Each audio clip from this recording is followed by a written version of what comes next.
This is my current favourite container dahlia. It's called Skipper's Bronze, named after a Dutch friend of mine called Dickie Skipper. And it's this extraordinary colour that reminds me of sort of rusty, crinkly tin roofs. And there's just no other dahlia like it. And it's perfect set against this dark foliage, this rich sort of chocolate foliage. The longer I grow dahlias, the more I absolutely love them.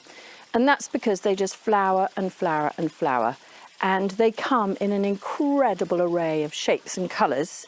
And they're also, if you pick the singles like this one, they're brilliant for pollinators.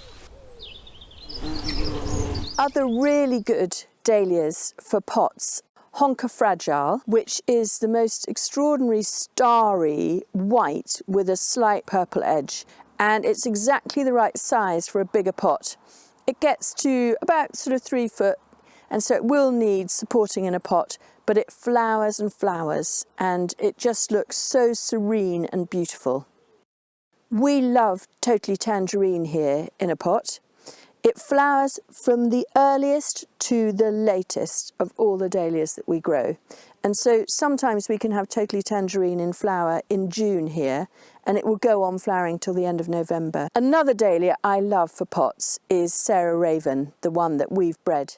I also love La Recoleta in a pot. It's like Chat Noir, but slightly smaller. And then if you want a massive whopper pot, there's no doubt that Soul Man, which is a beautiful crimson going to purple anemone flowered variety, is an absolute corker. There are a couple of things that's worth knowing about growing dahlias in pots. The first is that even one like this, which isn't so big, it only gets to about 75 centimetres, is you still need to stake them. And we tend to use hazel here because it's just much more natural looking than bamboo canes. But we sometimes use bamboo canes if we run out of hazel.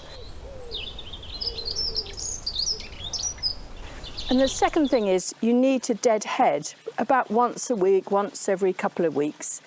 And with some dahlias, it's quite difficult to tell what's a bud and what's a going overhead. So you can tell immediately by this is round and that's a bud.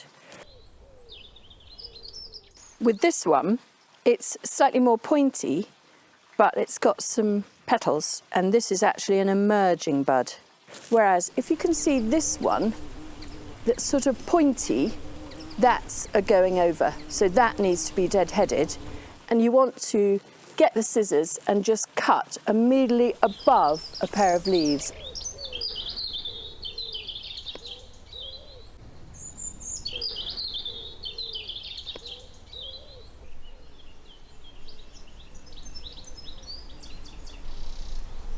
So now I've removed the leader, what happens is all the growth hormone that was collecting in that hasn't got anywhere to go, so it pushes out the auxiliary buds. So this will form a flower in a week or two's time, and then there's another mini tiny one down in here, and that will develop as well, and that will flower a month later.